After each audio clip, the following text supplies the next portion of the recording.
light. And you'll find where I'm at. The shots came from up there! That's Riddler. Hi, this is Michael Uslan. You're listening to Batman on Film.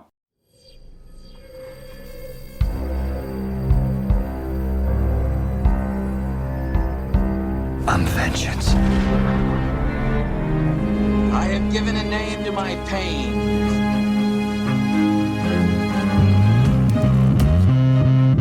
The Batman. Always waiting for some Batman to save you. It's simple. We kill the Bat of Gotham. I'm Batman.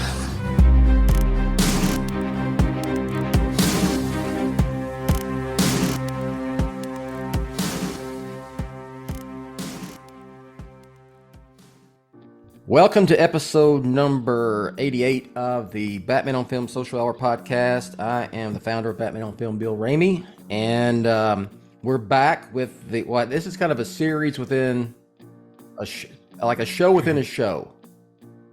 Batman chapter by chapter, the Batman chapter by chapter, and we're making a little hay. Ron Lauer, how are you, sir? Yes, I'm doing well. Doing well. It's the weekend. Yeah, I'm a fan of the weekend. We're at chapter 13. So we're definitely in the back nine. And joining us is Legacy Batman on Film contributor. Legacy Batman on Film contributor. The great Justin Kowalski. Justin, how are you, sir? I am very happy to be here, and I am ready to celebrate a little bit of Batman Day as well. Woo! It is Batman Day. We're It is recording. Batman Day. I was telling Ryan. Well, Ryan said Happy Batman Day when he signed on, and he said it's kind of anticlimactic for folks like us because like almost every day is Batman Day. Every day is so yeah, but like announcer Rachel went shopping and she wore a Batman on Film logo nice. T-shirt for Representing Batman Day. Yes, I didn't even tell her till she just came out and said, "Look what I'm wearing." I said, "Oh, awesome." Awesome. Look at you. Way to represent. Look at you, Rachel. Oh, she knew. Yeah, so she knew. Bill was talking about it in his sleep. Yes. She's like, okay, I guess I'll wear it. I do like that the digital sales always on Batman Day of like it's a big celebration of you can buy discounted Batman movies, and it's like for all of us, like I actually I bought bought these a long time ago. the Oh, Batman really? last night because I have it on HBO Max, and it was like on sale last night because I was trying to. It didn't matter because the whole chapter thing doesn't. Pete messed up. I know how Pete messed up last time. He he watched the wrong chapter.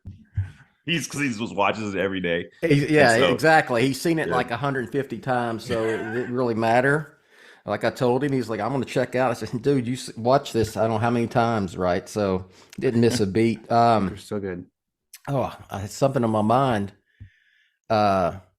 Anyway, let's just get started then. This is this chapter, Ryan. I'll let you texted me, I guess yesterday, a title suggestion, and I don't think there's anything better than that. So you can introduce the chapter if you would like. Chapter 13. Bring him into the light. Yes, it's an interesting chapter because I remember seeing it for the first time. I don't know if y'all felt this way. It's almost like you're at the end of what Batman and Gordon was chasing, right? Mm-hmm. They found Falcone. He said, they get Falcone.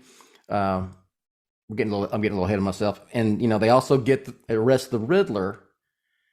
But there's no way that film could have ended right there because there's just so much more, and it would be so anticlimactic. So lots to dig into on this chapter, in my opinion. So when you sent the email to Justin and I about this chapter and basically where it stops and starts, it kind of surprised me because on a few levels, because I didn't know there was that much included in this chapter. And then I thought, oh, well, then this chapter must be longer than it is. And actually it's like kind of right on pace with each chapter of like, it's around that 11 minute mark. And I just thought a chapter breakdown that after they stop Falcone that was the end of the chapter. And instead, no, it continues on a little bit, and then there's a big moment, and then after that, there's a big moment, and then the chapter ends. It's like, oh wow, I guess I didn't know that much would be included in this chapter. When I now remember what I was thinking about, when I asked Justin if he wanted to join us on one of these shows, and I told him where we were at and what was left. He picked this one. He's like the Riddler, take down the Riddler's ring. So chapter. Oh, so that is 13. It is included. Lucky number 13. Yes, of course. Yeah. So let's get right into it. We see it starts off with Batman, but as Drifter Bruce Wayne is back at the Iceberg Lounge for a third time. Yes. Knocking on the door with the twin, one of the twins answering it, and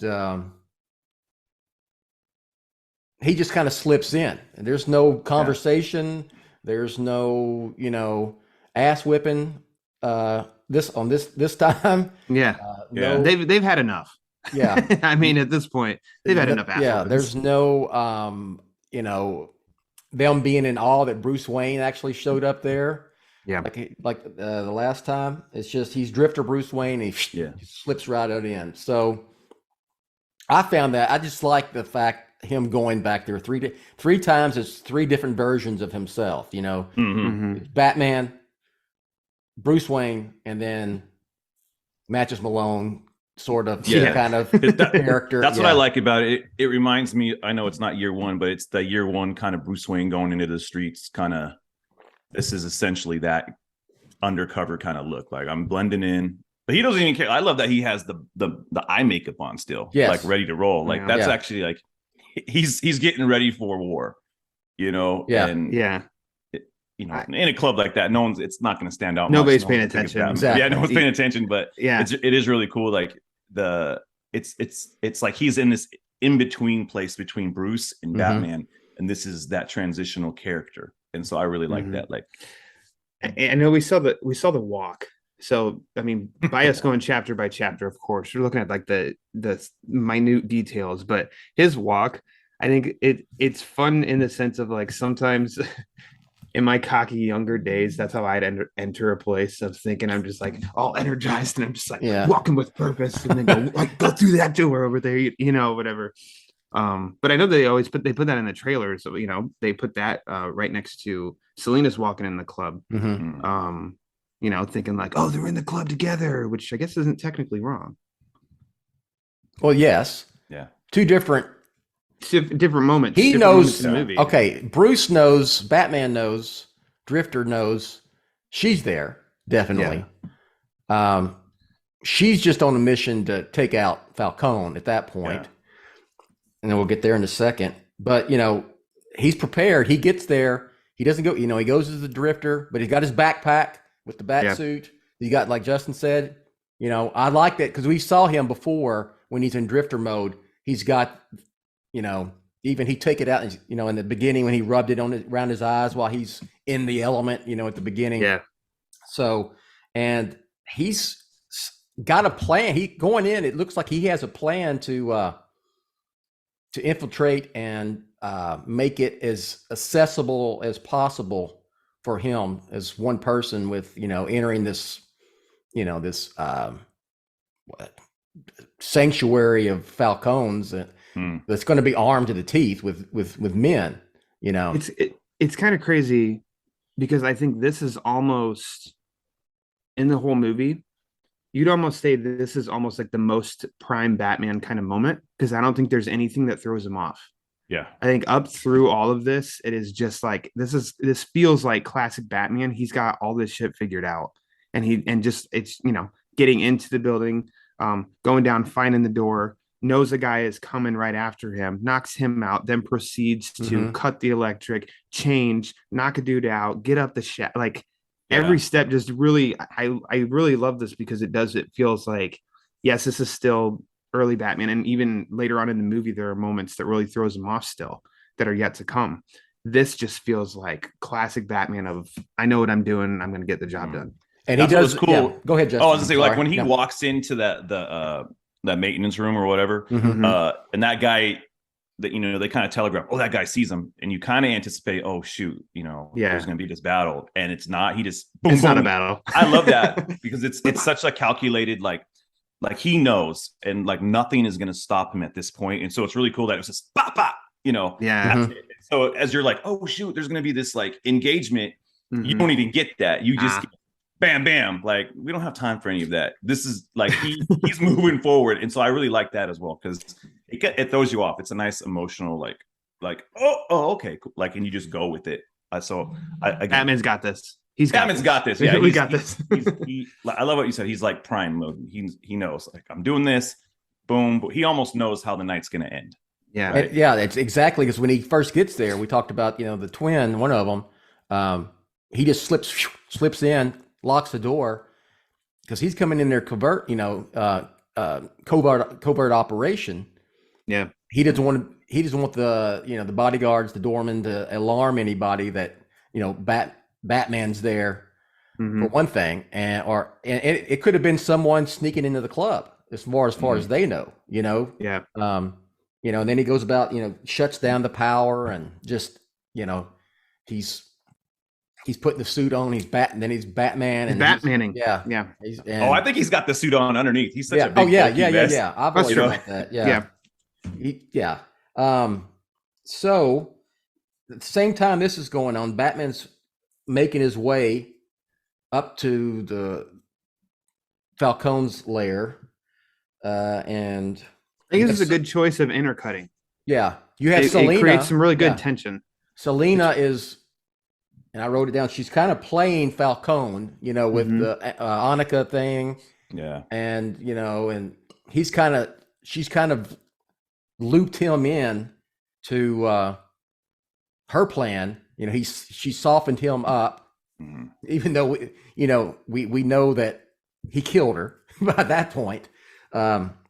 She's got, he asked, you need something, tissue, and I got tissue in my purse, and we know she has a gun in there. And someone comes and, Sorry, Mr. Falcone. Yeah. I really think you want to see this. Yeah, Sorry, he's- Mr. Falcone. yeah, and he's I pissed. tell ya. Yeah. Leave me alone. What'd I tell you? Yeah, exactly. And then she's, hey, Dad, I'm Maria Kyle's kid. You remember her? I'm pretty What sure did in the commentary, I only listened to it Yeah. the one time, that this attire was Kravitz's idea Mhm. for Yeah. the year one nod, Yeah. which I think is as far as like what she wears in this scene, it's like, I know it to the masses, it doesn't, it's whatever, it's about the story, but for us, it's like, that's cool too, of, oh, she did her homework. Like, Well, it's and the- she yeah. wanted to add more Selena Kyle from year Mhm. one to this. Yeah. But it's also like in year one, this is the actual kind of birth of Catwoman, right? Yeah. Like True. She's transition. It's weird because if you juxtapose it with like Bruce Wayne, like Batman, Bruce Wayne, you gotta have this drifter like version of him. Like you have those three. Now she's discovering. It's like she's getting to her spot. Now she's in her transition spot. You have her like regular Selena Kyle. I'm on the motorcycle. I'm just that's my mode of transportation in my work clothes, right? Yeah. Now you got her in this like the next step is her being Catwoman, next movie or whatever. So she's getting into her spot. There was a correlation I saw with them. Sure. Like you're in Makes your sense. transitional spot. And so, and yeah, you can't argue. Like if you take a still image from year one, like especially her crouching in that window, what I'm talking about? There's that scene Yes. where she leaps out. Like that's that right there. Yes. Yeah. Yeah. Do y'all think? We talked about this, Ryan, I think on previous episodes. What does Falcone know of her until up to that point? What's your interpretation, Justin? Is he? It's we've talked about, just to kind of give you some background. We've talked about, does he know that that's his daughter? What's the relationship? But she just comes flat out and says, I'm Maria Kyle's kid. Do you remember her? And the look on Turturro does he's great in this film. Yeah. But just the look on his face and the way he delivers that line, like, yeah.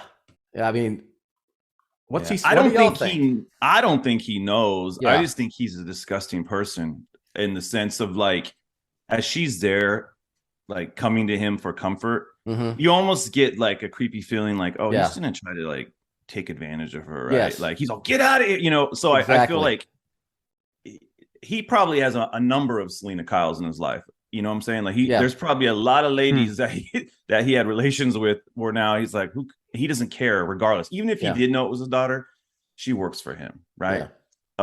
But he doesn't know, and so there's an extra layer of creepiness. And then in that moment where she reveals, like, I'm Maria Kyle's daughter, it's almost like, all right, now what? You know, like on top, I've already got all these other problems over here. Yeah, put it on the plate because whatever. I think that's just how he navigates issues. He minimizes it, and the next thing if everything else didn't go down, it would have been him trying to kill her. So yep. Ryan, any thoughts? We talked about that. I'm with Justin. I don't think he knows until that she tells him right then. Yeah, see, I still don't know, because the way there is like an uncomfortable when we first see him in the movie and they're in the 44 below. 44 below. Thank you. And he talks to her, and I think he even does like a finger on the cheek or something. It's really uncomfortable.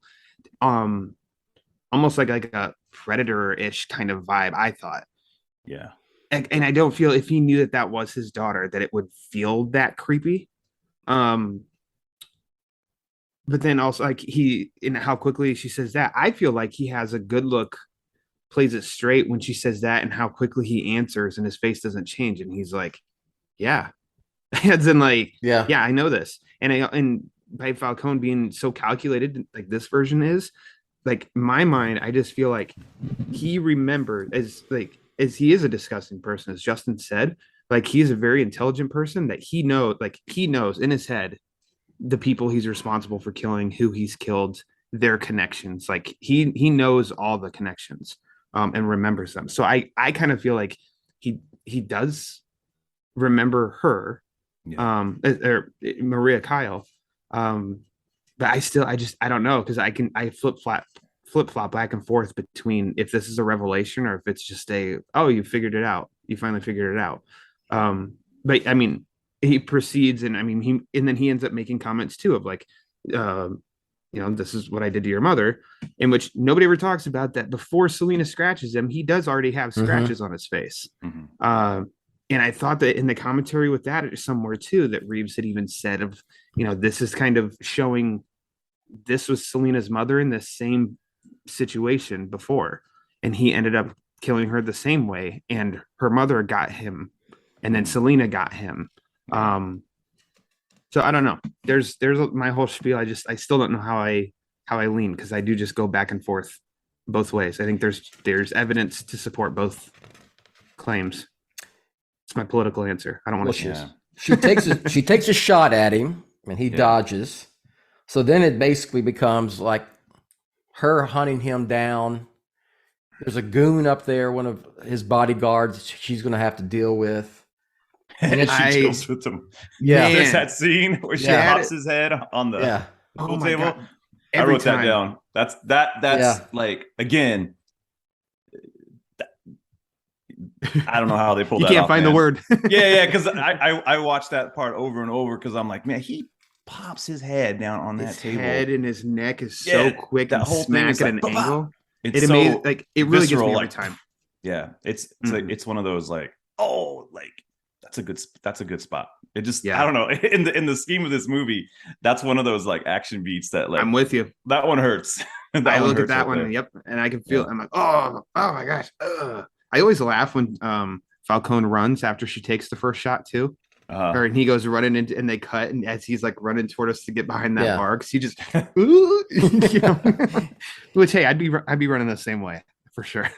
Now we know that the Batman is on his way. He's grappled up the elevator shaft. Oh my god. Yeah. I have told you each time that I can never get sick of that grapnel shooting out of his gauntlet. Yeah. And the way I remember, even in the watch party, I'm sitting there next to Haas, and that thing comes into focus, and and you hear the sound of it, and it's in focus and everything. And I just hit him. He looked at me like, real quick, and I'm like, oh my god, I love that so much. I don't know what it is. I just think it sounds great. I think it looks badass. Yeah. It's awesome. Batman shooting ropes is always great. Yes. Yeah. I like something about. I think you pointed this out, and it was also in, I believe, the Art of the Batman, the fact that the gauntlets are actually straps that on his forearm area. It's not different from what how they were in previous incarnations. It's actually the straps coming around, and just I think it's a cool it's not a weapon, not like or anything, but it's just cool way to reason why he would have those, as opposed to some sort of weapon. So because I mean, you start breaking stuff down, you can always wonder, because I mean, I used to too, of like, oh, okay, his gun that he pulls from his utility belt, it's got a line on it and stuff, but like he doesn't fly off and then be like, all right, let me retract it, hold on, and we're like reload it each time. It's like, so eventually he's got to run out, right? And I think that's just a good, and they didn't take time to be like, Alfred, these are my gauntlets, this is how I get around Gotham, sort of deal. He just kind of figured it out,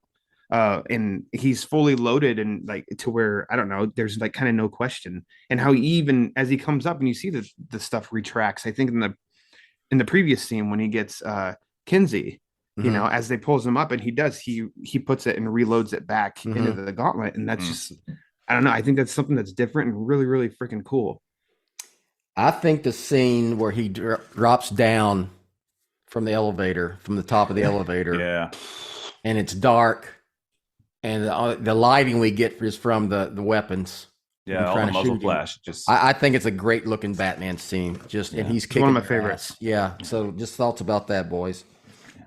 Justin, I'm going to go on for a while, so you can go first. Okay. Yeah. This is bear with me here. Like, okay, it's very indicative of that one scene in the subway in Dark Knight Rises, where him and Catwoman. That's why I wanted you to go first. Yeah, there's a little bit of that, but it's just, you're gonna have. I know that he was playing it off of something that he did in the Apes movies, but I thought it works really well in this scene because of the music. It was kind of a fun scene for me because the way the music is very bombastic and on the bum, ba, bum, ba, bum, and then he's like taking all these guys out. So it's a precarious situation because he's in this hallway. I love how he drops down. That's because you get that, like, where's he at? There's Batman up, like hiding up in the. I don't know. It's just really cool the way it all plays out when he drops, and then just the action and the drama in that moment is really cool because the way that he is lighting up. The mix of the music, and then it's just like it's kind of like gratuitous for us.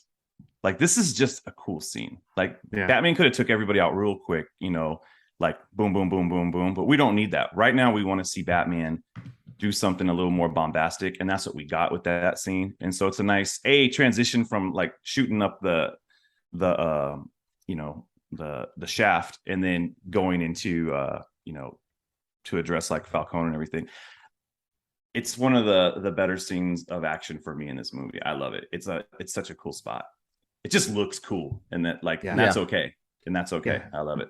It does further the story because he's on this journey to get to Selina, and he has to go through this hallway. So it's like, it's also not just, oh yeah, and out of nowhere we just went ahead and threw in a cool Batman scene. It's like, no, in the process of getting Batman here, let's throw in this awesome scene because we know Falcone has so many guards. Batman's got to take him down before he can get there. It's just like a video game. You got to beat all the little guys before you get to the big bad boss. Oh, for sure. And sometimes that means you got to be bulletproof and get shot. But him hiding above the elevator, sadly, that was shown in a TV spot for me. I would have loved to have experienced that in the theater for the first time. I didn't seek it out, and it just popped up like, damn it. But also it was still friggin' awesome. And then that hallway.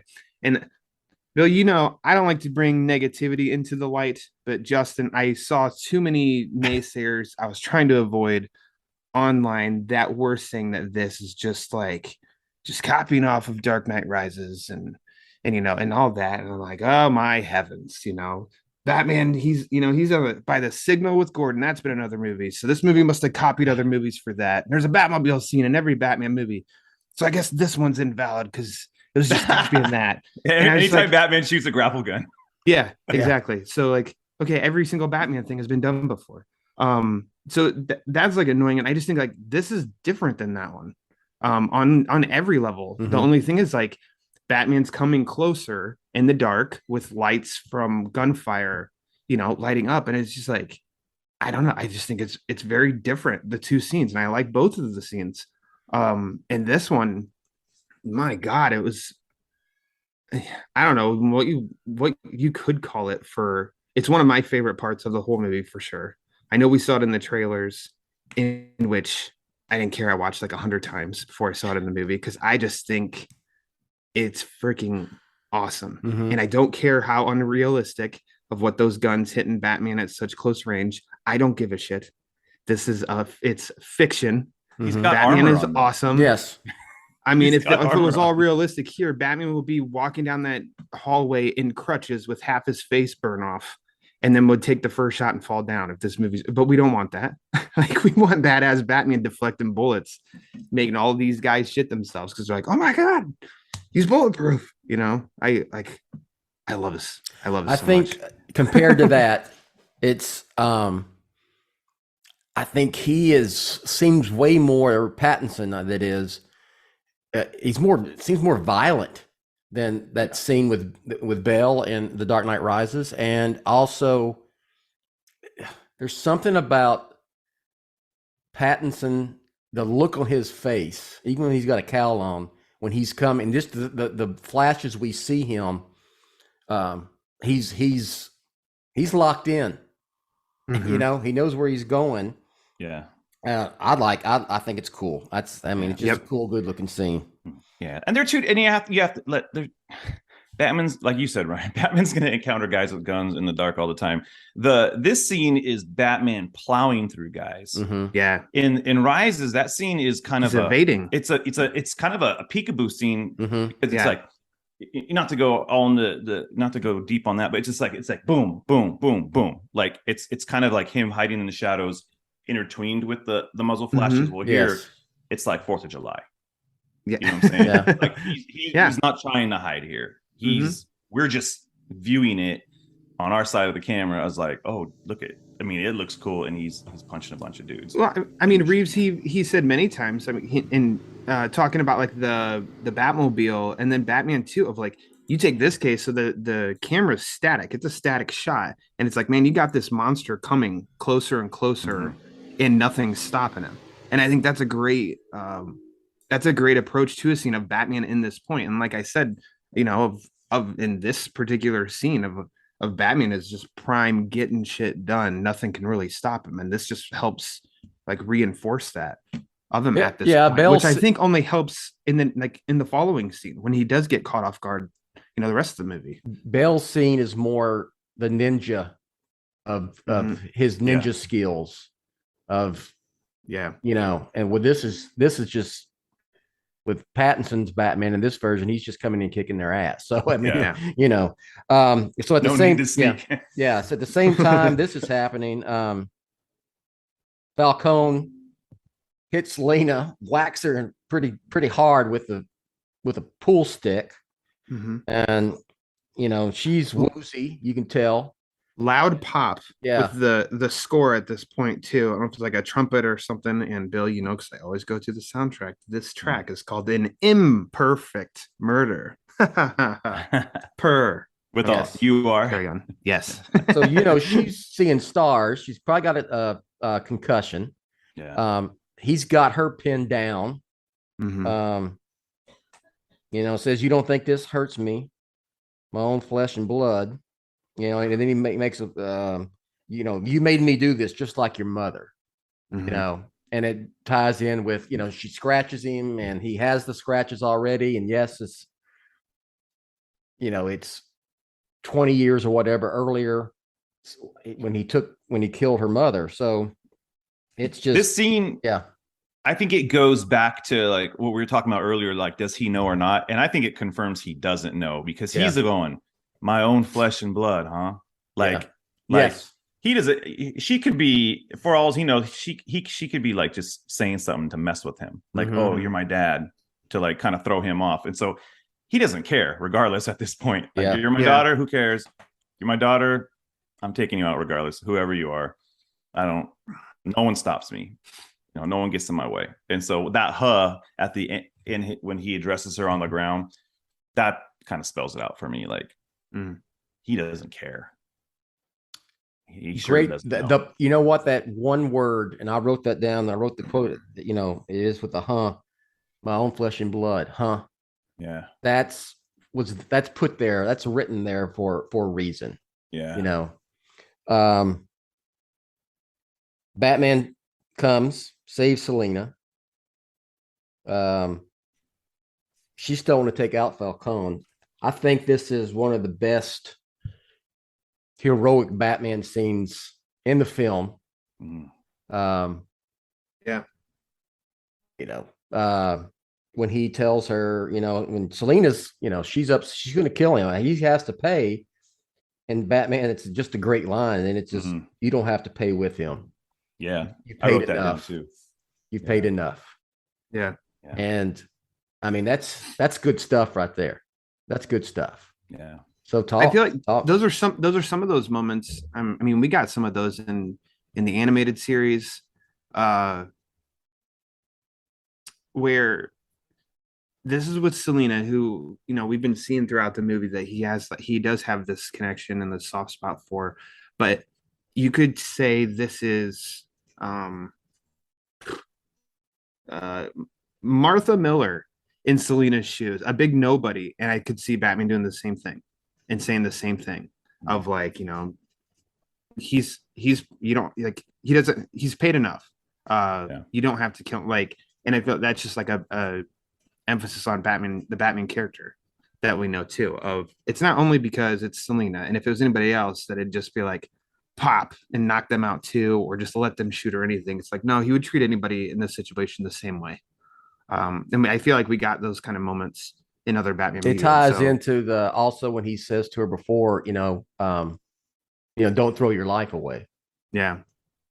And it's all right. I love that scene. I love the dynamic there between Pattinson and Zoe Kravitz, where she's fighting him, right, y'all, and then she just kind of, he tells her, you know, up. Yeah, you don't have to pay with him, you paid enough, and she just, you know, lets loose of the gun, and it's just that's great. Like the first time in her life she's felt cared for. Yeah, nice, almost. Yeah, good. You know point. What I'm saying? Like it kind of stops her. Like you've heard me, you've seen me, and based on the information, the little information you know about me, like now you care about me, regardless of all the things that I've done. And so like he's literally like offering her like mercy, and like he knows like we'll take care of, you know, at this point we're gonna take care of Falcone. Like let's give you a chance now. And so yeah, that's what was so great about it, and it stopped her.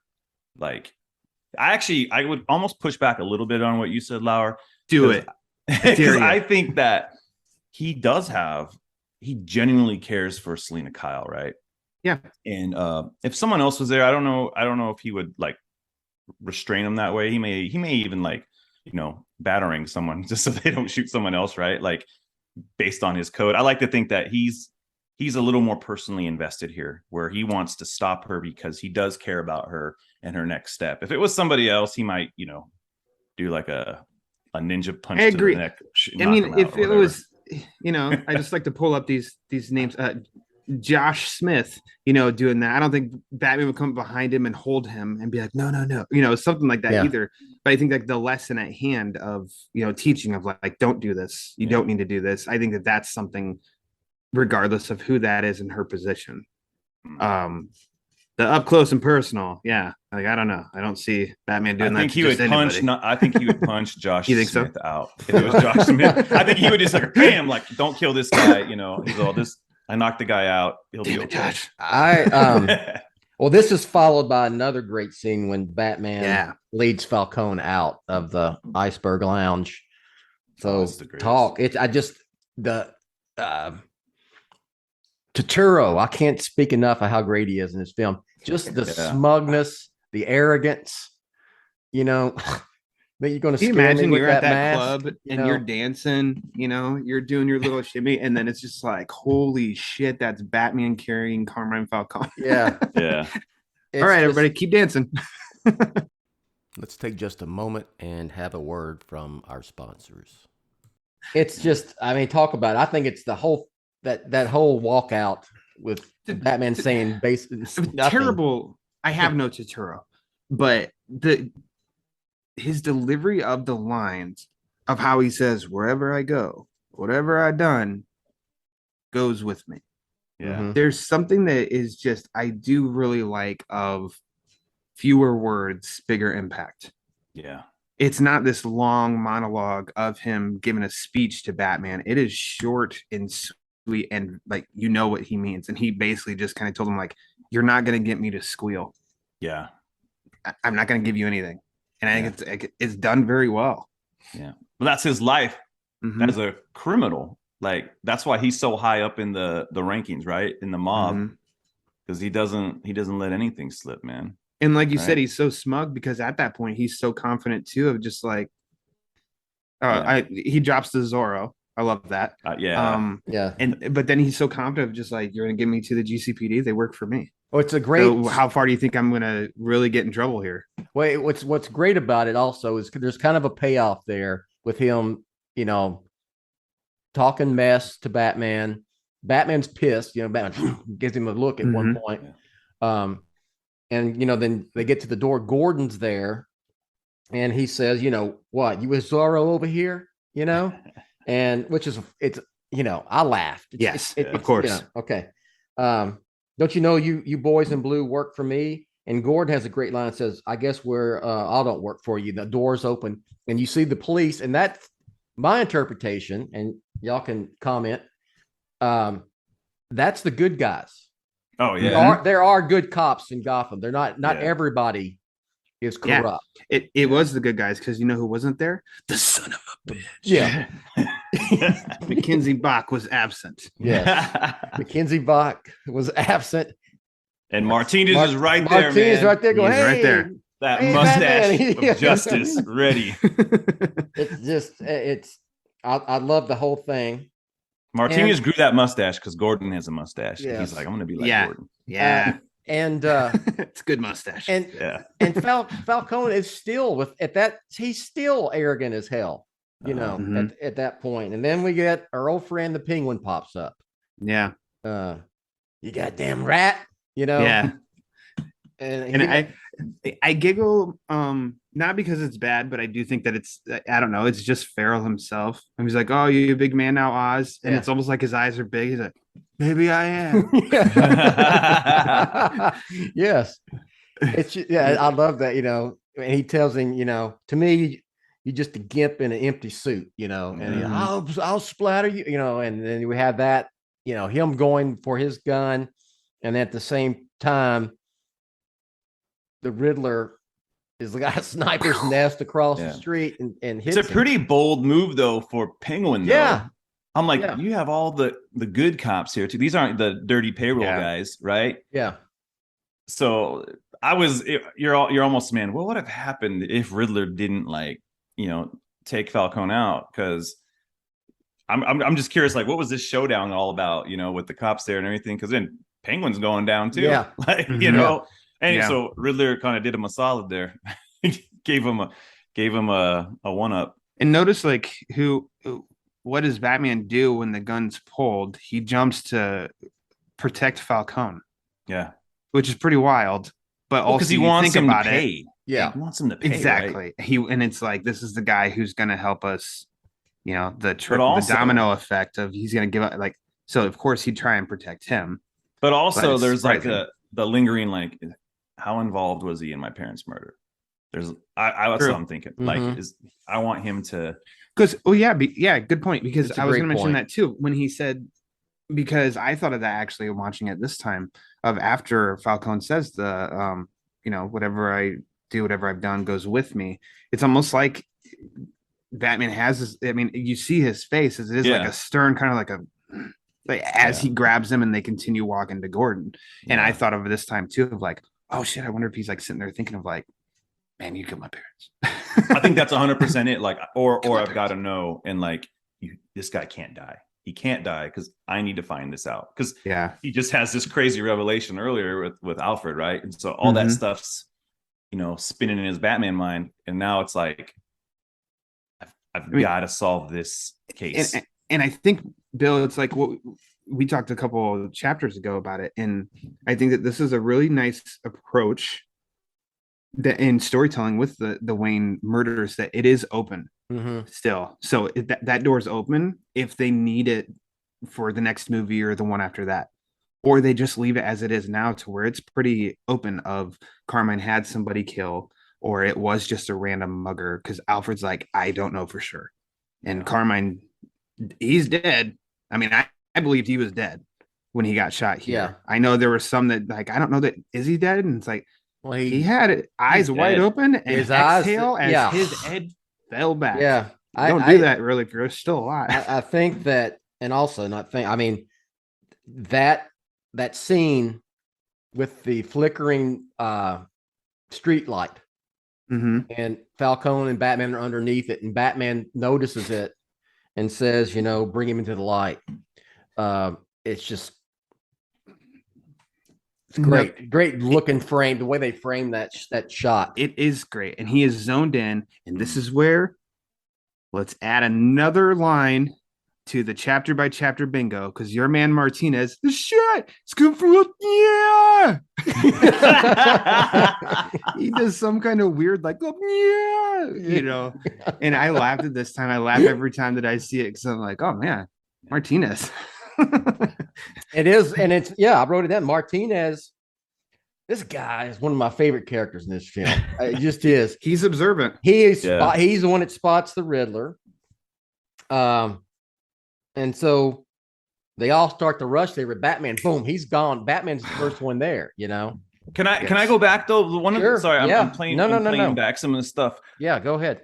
Confirmation of Falcone's death. Not that we need it, but like Batman's face at that point, it is like, I'm never gonna find out. He has this look of like, as his eyes are kind of big, right? Gone. It's this close up on his face, and it's like, damn it, like, yeah, he's done. It's almost like I'll never find out the truth of what happened. And then it kind of pulls away. It kind of has this like blurry fade up shot when he looks at the light, and then I think that's when that clue clicks in for him.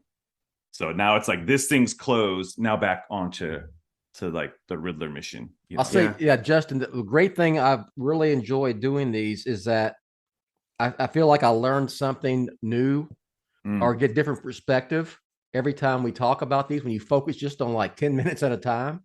Yeah. I don't know if I really thought at that point while I watched it about the parents thing, but that is a great interpretation. And I'm with you, because it's not only that, you know, that he's not going to pay for everything he's done,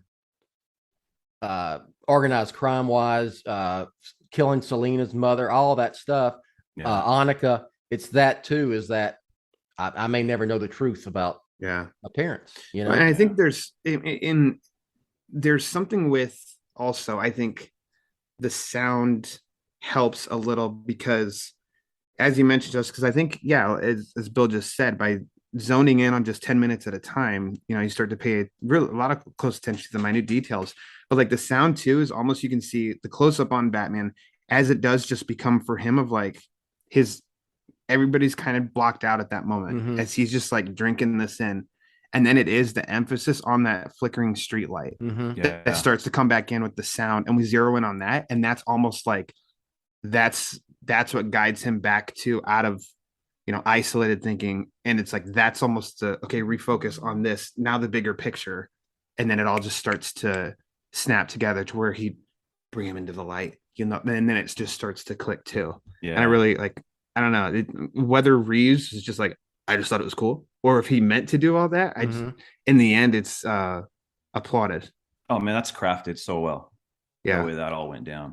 So Batman gets to the apartment first. The police end He up getting stumbles. there. Yeah. Does not have the superhero landing. So this Yeah. is a Batman still learning how to crash through a window, which you know what? I appreciate that. I know we just saw badass Batman taking out guys one by one, but I think, you know, I think that the shows to prove that of everything is going his way there, but then when he's thrown off, you know, he wasn't expecting Carmine to get shot right there. Yeah. He wasn't expecting that, oh shit, I got to hurry up and get to that. That wasn't in his plans. And so I think like that's where you can still see he didn't make a mistake. It's just, it was like a tumble, fall down, get up, reset, then kick the door open instead of one swift This through isn't the window, this is, through the door. Yeah, this isn't somersault, high Ninja kick. Batman.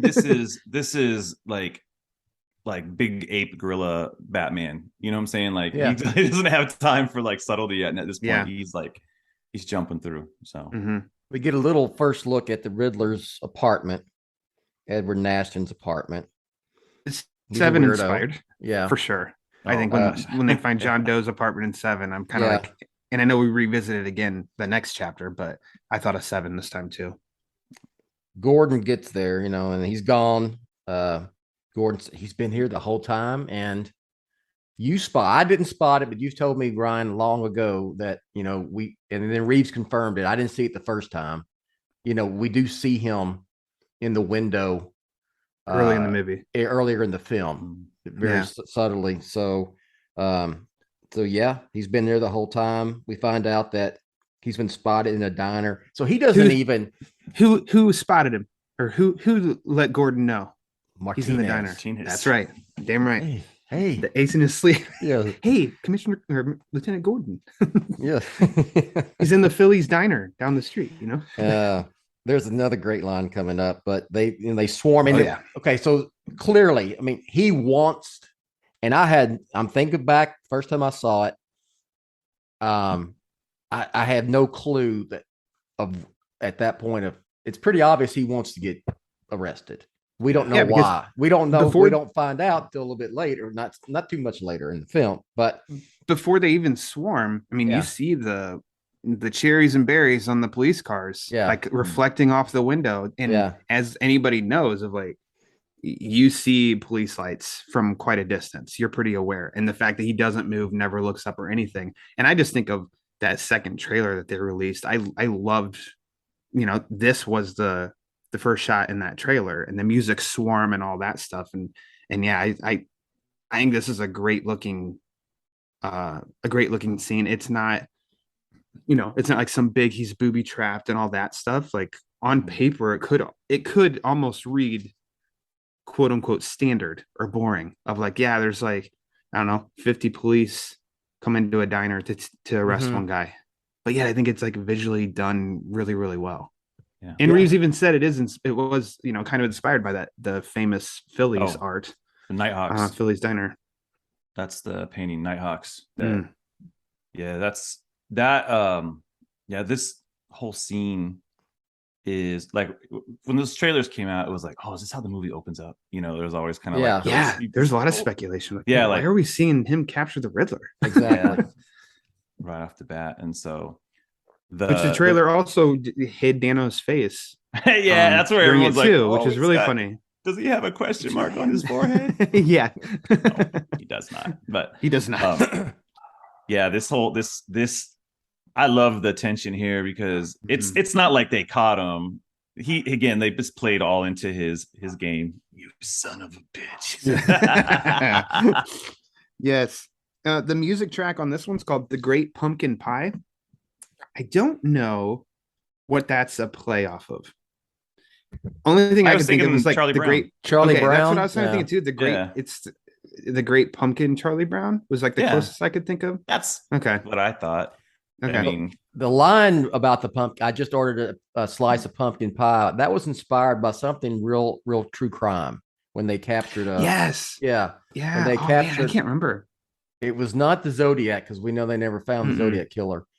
It was Green River Murder or something California West Coast, 40, 50 years ago. When they found the guy, he had said something along, not pumpkin pie, but it was something, same kind of situation. Yeah. They swarm in. put your hands up. And our buddy Martinez, he said, put your hands up, you goddamn son of a bitch. Oh man. And Dano here is great. I mean, just he's weird. You want to slap him around. You want to, he's a weirdo. I tried really hard. Go ahead, Justin. Sorry. I was gonna say that face when he reveals and he starts smiling, looking at Batman, like, look at what we did. Yes. Yeah. Oh and man, the weird jaw thing right before it too, where it's like a thing, and it's like, what is going on with this guy? And I tried to read each viewing when the cop shows his wallet and he's got Patrick Parker and Edward Nashton driver's licenses, and I swear I was looking at the ID numbers, I was looking at the addresses and everything to see, is there any hints here that Reeves did of like Riddler comic book issues or anything at all? I came up with nothing. So I don't know if anybody else has figured that out, if there is anything. I was going to ask y'all, I wrote it down, did either of you all find anything to the second license? No, I just was like, oh, so this city issues driver's license. There's no state issued, obviously. Okay. It's just like Gotham, US.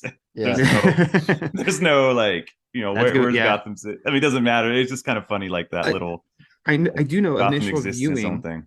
Because there was two IDs. The first viewing at this moment too, it caused a little confusion in my head, and I'm like, wait, shit, is there another? Like, are there twins or something? Or you know what I mean? Just for the fact of like, okay, there's two here. Is it really important that no, they didn't get the real one? They got a twin or some shit like that. I don't know. Which obviously did not come to be. So I'm not a good detective. He probably just has aliases, Yeah. For whatever shenanigans, he's up to. Just he has that weird, kind of look on it when he's, his head's down, and then that shot that he sees Batman outside the window, and Justin mentioned it. Yeah. And he's like super happy that Batman, and I'm like, at that point, when first, I tried to go back to when I first saw him, like, what's his deal? Yeah. What's the deal here? With cut to musical choice. It cuts to once he sees him, Batman sees him, that song, my best friend, he just gets really happy. It also tells too, I think, to reinforce that those were the good guys, police waiting outside the Iceberg Lounge with Falcone, because we're like, an hour ago in the movie, or so, that Batman is running from the cops. They're all after him, and yet here he is, back-to-back scenes, 3 if you want to count up in, so 3 different locations: outside the lounge, up in Nashton's apartment, and then at the diner. Batman is among the cops. Yeah. Common goal going after, to where I think that does enforce that, Gordon's kind of in charge of these people. Batman is Gordon's ally.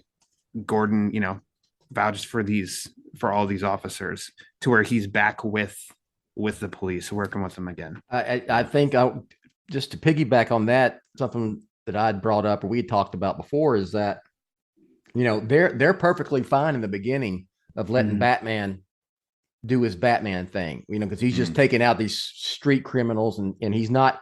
But then when he starts getting too close to what's the corruption, with you son of a bitch, and what's going on here? What the hell's going on here? Yeah, all the bad ones.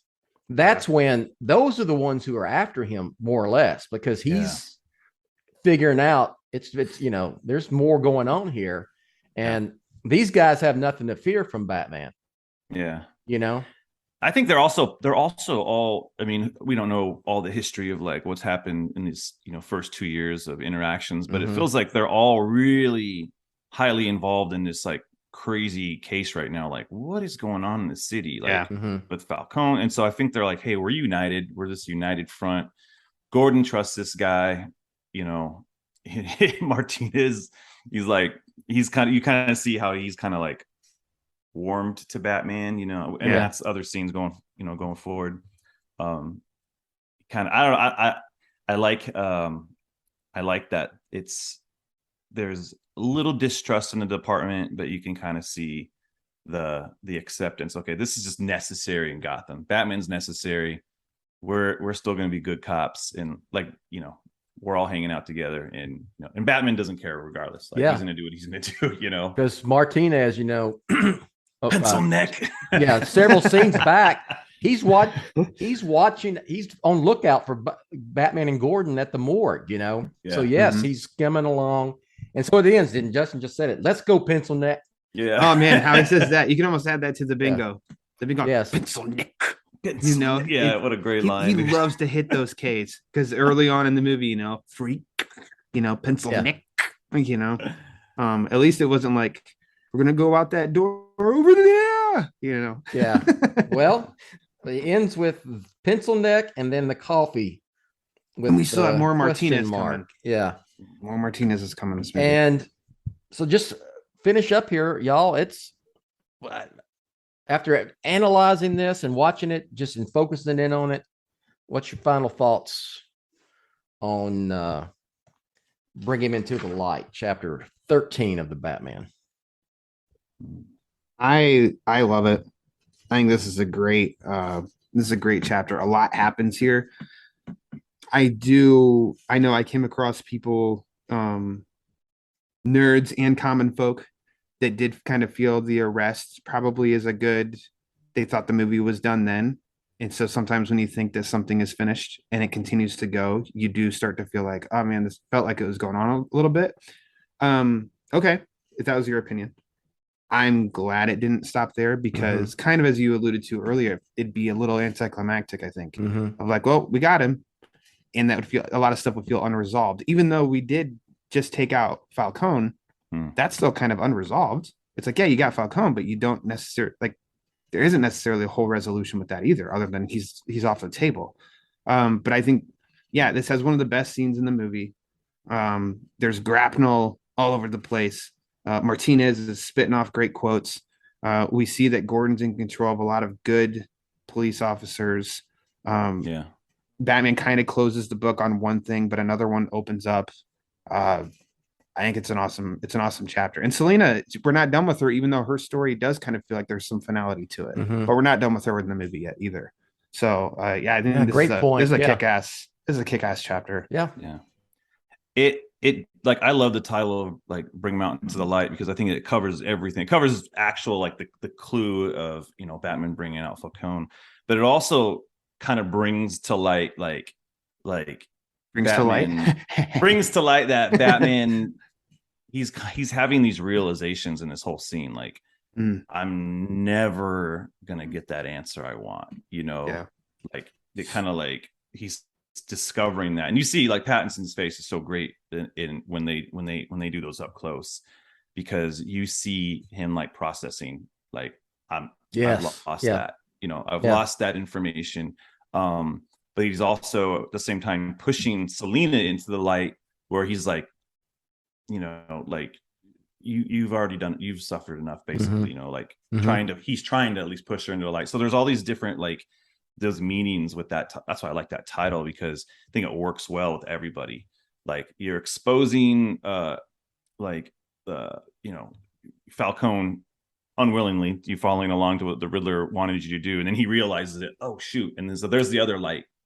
Now, like I've solved enough of these riddles. Now I know what my next step is. Like, oh shoot, I'm a pawn in all of this. So all of that stuff works really well, and so it was kind of neat, like hyper analyzing it to get there, because I missed a lot of the Falcone stuff when I first watched it. So.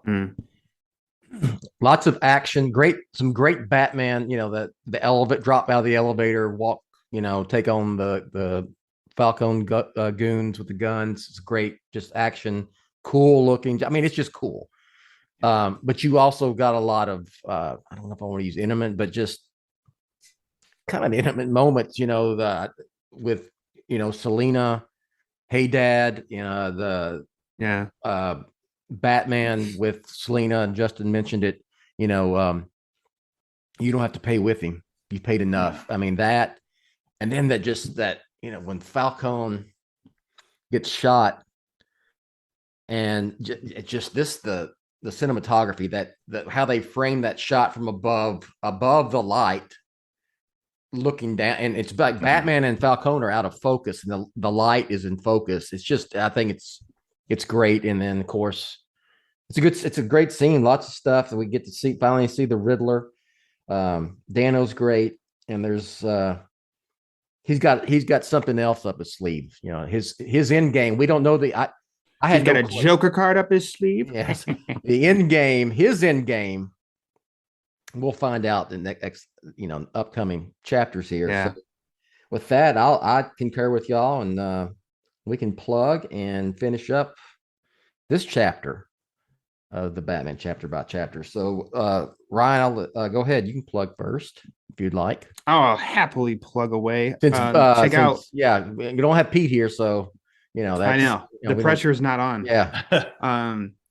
Yeah, check out. I've got recent reviews, comic book reviews, interview with Sean Murphy. Bill and I recently talked to Lee Bermeo on the social hours. Check out all that stuff on Batman on Film proper. And just dropped today because it's all connected. I dropped a new episode of my podcast, The Batman Book Club, with Justin Kowalski. What? That's a good one, I bet. And the sheriff Ryan Haas, where we're talking about the recently wrapped Batman 89 comic book story. I think I'm biased, but I thought it was a great discussion. Can I ask a bunch of different viewpoints? Can I ask y'all a question about that? And I haven't listened to the show yet. It is on Batman on Film, by the way, but yes, I have not had a chance to read it as a collected story yet. Okay. Does it read better as one graphic novel, or man, you're gonna get two different answers, or does it? Should you just say you can find out on the Batman Book Club episode 121? Well, I will give a political. I don't want, and that I will answer both for you. I will answer both sides with my answer in the sense of, yes, but not dramatically. It's not going to give you a 180. If you didn't like the story, reading it collected is not going to make you love the story, and vice versa. I think some stuff, because it is a lot more, instead of a month being between events, it's, I just read that 10 minutes ago, so it's a lot more fresh. Okay, I don't want to, not drastic. I don't want to take anything away from y'all's show. So have you not read it? I've read it. I read it as it came out. Okay. And there was some delays. I bought the collected edition. I just haven't sat down to read it again. I wasn't a huge fan of it myself personally. So we bring up some good, I think, valid points. And like I said, there were three, I think we came from like every viewpoint, Justin, I think between the three of us on the book. And I think that it was a very valid and good discussion in its praises and its criticisms and everything in between. And yeah, Bill, there's some stuff when you open it up and read collected. We talked about the new hardcover and some things, and we'll have to see if you agree with that or not. But yeah, that's on that. Bill posted that on Batman on Film. It's also available wherever you get your podcasts. The Batman Book Club. You can follow on Twitter at the Batman BC. Okay, Justin. Yeah, I got nothing. I'm a free agent right now. I'm just been on a hiatus on podcasts and stuff. And so, you've been a busy man though in your life. I've been a busy man. Credit that you had real life that you were doing a lot of stuff.